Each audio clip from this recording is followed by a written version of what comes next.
Welcome to yet another episode of the brand called You, a video and podcast show that brings you knowledge, experience, and wisdom from hundreds of successful individuals from around the world. Today, it is my privilege to have a very accomplished social entrepreneur with me, Mr. Mitra Arya. Ved, welcome to the show. Thank you, Ashutosh. Ved is from IIT Kanpur, then he went to IIM Ahmedabad, two of the premier institutions in our country. He's the founder of SRIJAN, which has at its mandate to improve incomes of 95,000 rural families in 6 states.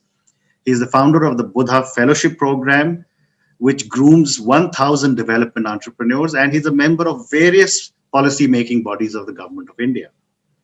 Wait, what would you say are 3 key milestones in your career? One is basis of building SRIJAN, which is, we can say, as a milestone, which ultimately actually has benefited 100,000 families now, and 500,000 people's lives we have touched. Started with the fact that I worked in TCS. Okay. And I saw the families of fishermen and found that squalor, and I found it unbearable. So I quit TCS. Okay.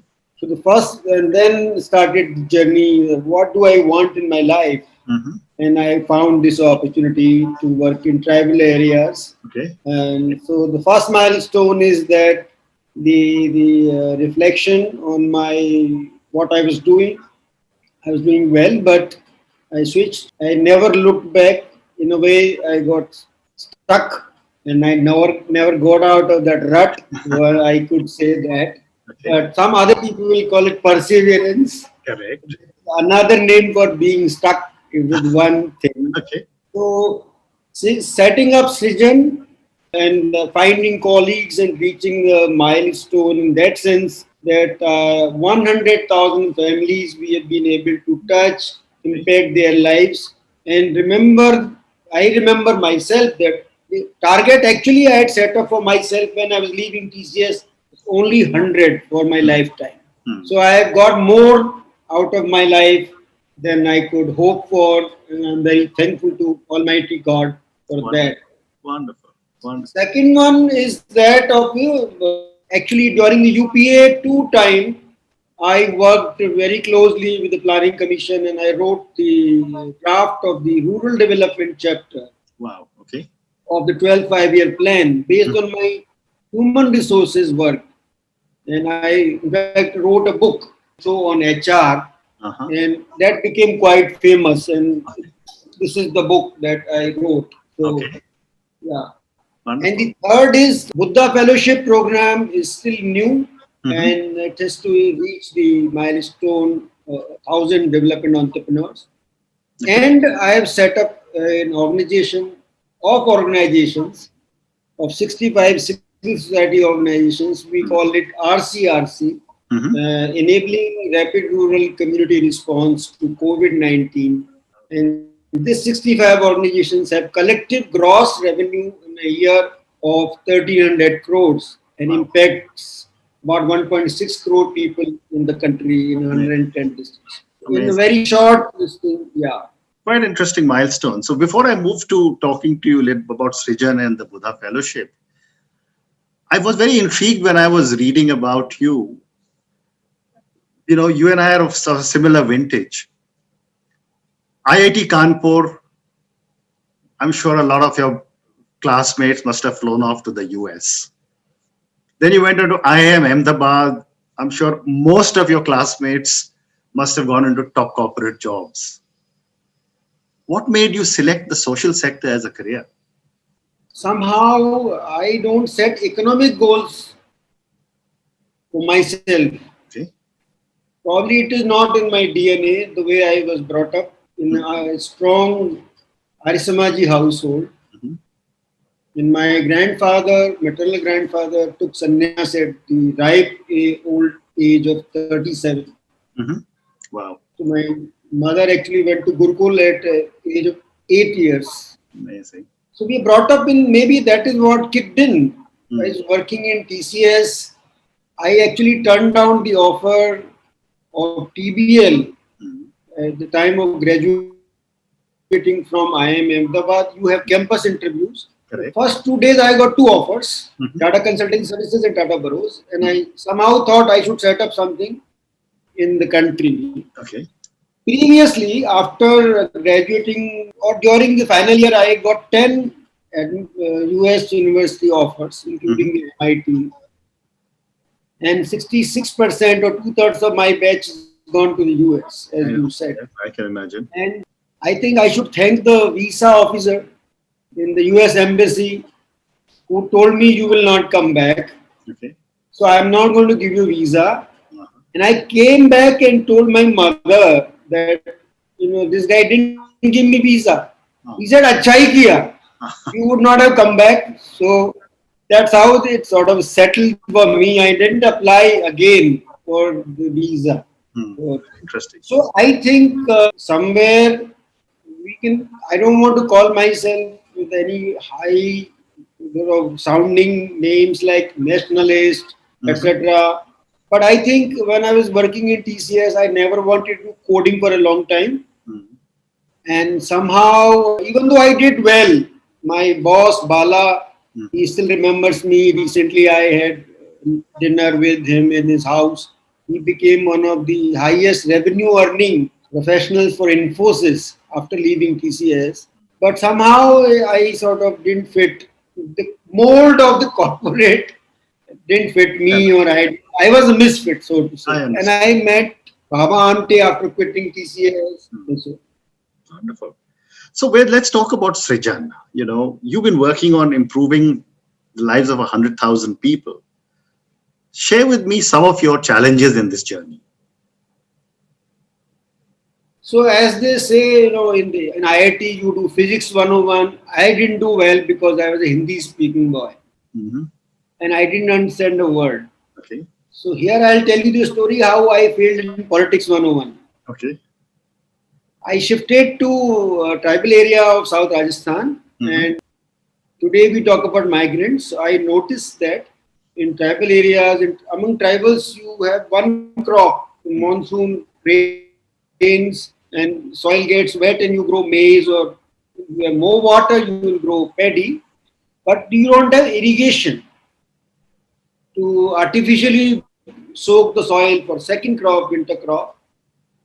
So tribals, particularly men, will travel outside and then migrate, etc., to get money. Right. So we realized that in the villages I was working in South Rajasthan, there's plenty of water. In fact, there were backwaters of a dam called Mahi Kadana, and I thought, let me quickly apply my mind, and 5 horsepower diesel pump was what you need.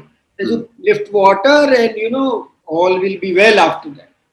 So money was available on the tap, in the sense the donor from Netherlands was giving money. So we thought, let's have one scheme for the entire village. Hundreds of acres. And we'll have a distributed pipe line, etc., to give water to every farm. So we built that. And Deep Joshi, who is the founder of Pradhan, my MIT graduate, together we used to cook these ideas up and all that. So we made that design, and then winter was coming, the crop sowing time was coming. So we said, okay, let's go and buy fertilizer. So we bought hundreds of sacks of urea and stocked in somebody's spare room. And this village was called Govindpura, and I used to go. It's on a hill, so I used to go take with my motorcycle. I used to drive a bullet. And one day I reach my bullet and see that there is nothing left. Wow. Not a bag of urea. Entire thing has been stolen. My God.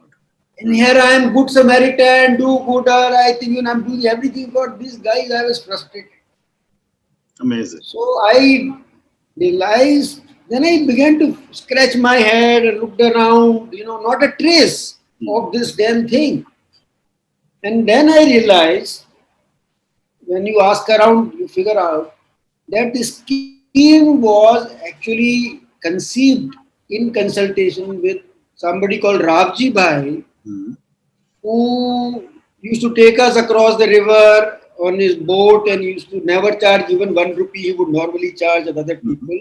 So I used to eat makke ki roti and whatever tur dal in his house and thought about this scheme.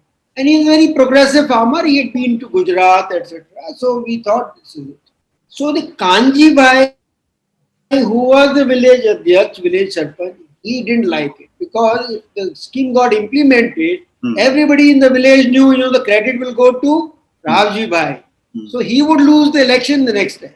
I see. So he organized a sabotage and, whatever you say, you make your plans and well-laid plans. Rest was history. Rest was history. Then what we did was, then we just implemented a small pilot just for 10 farmers, including in Ravji's plot. We gave water, he grew wheat. And now Kanji Bhai is thinking, what would happen to my plot? So he came around later and etc. And then we replicated in 20-30 villages. So that was my first challenge. This novice of a technology and management graduate, I was trying to apply linear programming, all these things.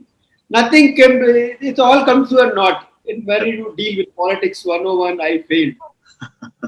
Absolutely. I think a lot of people have gone through the same realization because it's a completely different training ground from what a management institute can give you. So let's move to a Buddha Fellowship. You say that you are grooming 1,000 development entrepreneurs. Help me understand, what is a development entrepreneur? So entrepreneur, everybody understands. Correct. So a development entrepreneur, people will say, is an oxymoron. I was going to say the same thing. That either you can do development, which means you take grant from, say, Tata's or Axis Bank and go and set up this lift irrigation scheme. Correct. And don't take a pie from the people who benefit from it. What we think is required for sustainability, because you can go on asking for more and more grants because so many poor people, this would not be sustainable. Right. So, idea which helps the poor, but also doesn't require repeated doses of capital. How do you set up a sustainable value chain? So, and that is what, let me give you the example, the most famous example, Amul. That, you set up a value chain, you buy milk and you sell it in Delhi or anywhere, you build a brand. That was self-sustainable. So that is what development entrepreneurship is about. A person sets up an enterprise which benefits poor people, their incomes are increased, but the enterprise is such that you can replow the profits back into the enterprise, and that gadi, the train, actually continues. And then, therefore, my logical next question to you would be that, do you set guidelines of how much profit a development entrepreneur should make so that he doesn't shift from development to entrepreneurship extremely? That is the most difficult part. Okay. In fact, when we try to set up proposals, we will say so many entrepreneurs we will set up, but they will ask this question, unless he makes profits, he is not an entrepreneur. So we will often tend to go towards entrepreneurship, business entrepreneurship, giving short shift to development. It can happen, especially if you go to a venture capitalist, he will look for not only higher return, in the American sense of the term, you will exit with a much higher value. So that puts a lot of pressure on a promoter like me. But our definition is simpler, that what percentage of the customer rupee or a customer dollar is going back to the producer. What it means is, one, you must make profit, but beyond that, it's not that you can fatten yourself with salaries of marketing professionals, of brand professionals, etc. So one gold standard is Amul. Even when we ran the scheme of dairy in Tong district, and the turnover used to be 5 crore, Right. 85 paise of every rupee that we sold the milk for Hmm. used to go back to the person who would give milk. That means the women who are pouring milk in our village cooperatives, Correct. they got 85 paise out of a rupee that we got. Wonderful. So, in my definition, that kind of a criteria, even though you may start with say 40 paise you are able to give, but progressively you are able to make your value chain efficient. Very true. Very true. Then, Very true. So, the next question that I have for you is that what is the logic for the name Buddha Fellowship? What does Buddha have to do with development entrepreneurship? to be resilient Okay. and especially in the idea when you have an entrepreneurship, you have a development entrepreneurship, there are so many challenges Correct. that you are more likely to fail than succeed. So Okay. that is one very important aspect of the entrepreneurship, Mhm. that Buddha teaches you to be sort of at peace with yourself or be calm in the face of difficulty. So that is one thing I think that is important. Capacity to deal with failure, Okay. and even if you get success, not to sort of revel in it, Mhm. because next day you will see failure. Okay. So even in my, and secondly, I was more enamored of a philosophy that is not going to worry about parlok. Okay. All the your punya is going to give you return in this life itself. And what you see in computer, what you see is what you get. We used to say in TCS. Correct. It is the Buddha philosophy actually. Fair enough. So I thought this is very practical philosophy Hmm. rather than worry about the parlok, Okay. etc. or punarjan. Fair And enough. I think it answers more questions than the Hindu philosophy does. Hmm. And the most practical answer is that it would have been natural to name it as Gandhi Fellowship, but Gandhi is no more popular nowadays in this country. Okay. Fair enough. So my next question to you is that, I can understand after you've spoken to me about the motivation of Mitra to have given your background and all your mothers and your grandfather and everyone else who came from such an environment. What will motivate a young person today to give up the so-called lucrative corporate jobs and become a development entrepreneur? I think young generation of India is far more risk taking than you and I were I in agree. the early 80s or late 70s. Yes. We still look for a job to stay with rest of your life. Our parents actually never they retired from the government, most of them. Correct. But in our case also, we wanted to join a Ponds or a ITC or a Dabur or whatever Yeah. and retire from there. That is what we wanted to do. Hmm. But I think this generation is far more risk taking. They have far many more options also. Okay. So I am picking on their risk taking ability. Okay. Number one, Hmm. there may be a few, but they are far more in terms of number. Secondly, they may be driven by a challenge that a rural entrepreneurship throws at them. And frankly, the market is crowded, urban entrepreneurship area is much crowded.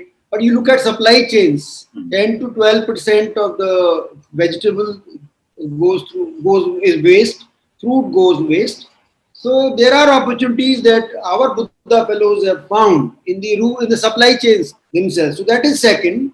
Third, even today, I find a number of entrepreneurs, including those in the Buddha Fellowship, whose parents have come from the villages. Okay. They want to go back and do something. Like Kaushal's father used to be a postman or a government official in the UP government. And he tells me, Ved, if I want to take you to my house, you would be ashamed. I would be ashamed, of course. And similarly, Kaushal is from IIT Kanpur. Madhu is from IIM Ahmedabad. He again from a farming family. So I think there is some And there are others who are motivated to do something, say in the climate change or a biodiversity. So there are others. So I think this generation is more aware of the challenges the society is facing, and then we were aware, but we didn't want to take the risk. So there I think is my That is motivation. such an amazing answer, because obviously Yes. it gives me a lot of confidence when you say this, that our, our country is in safe hands with all these young people.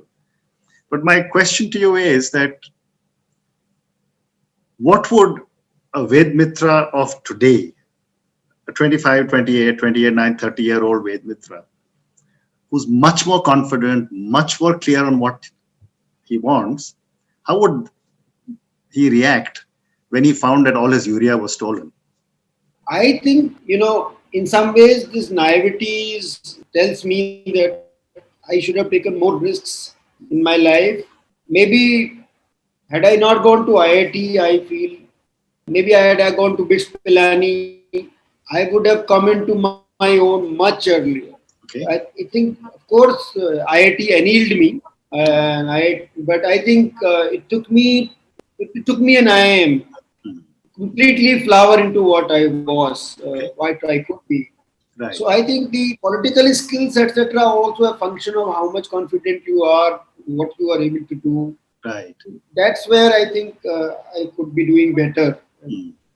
And I could have taken the risk of not living in the city. I think I made some other compromises also in my life. Mm. Okay.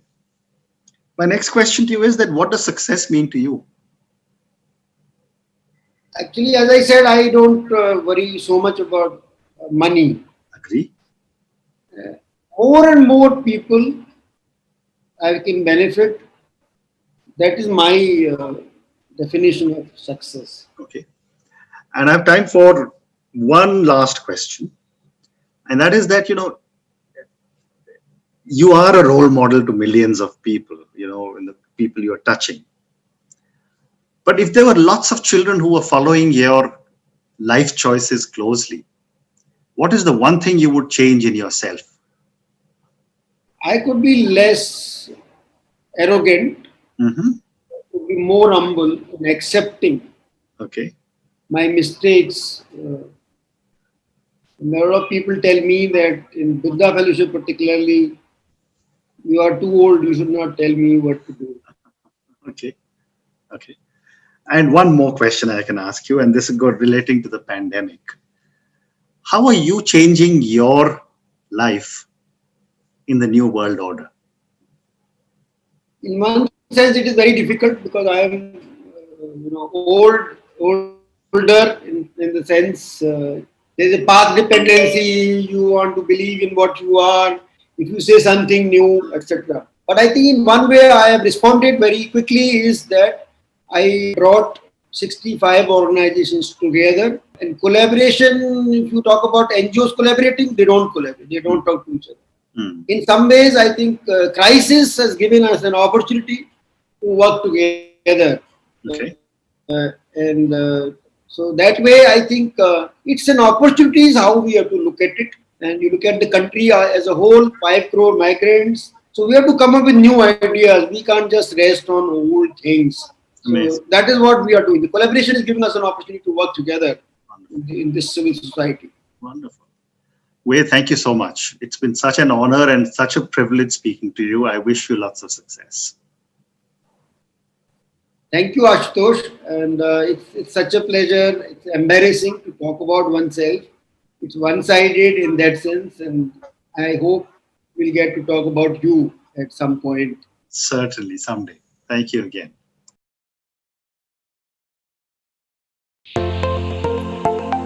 Thank you for listening to the Brand Called You videocast and podcast, a platform that brings you knowledge, experience, and wisdom of hundreds of successful individuals from around the world.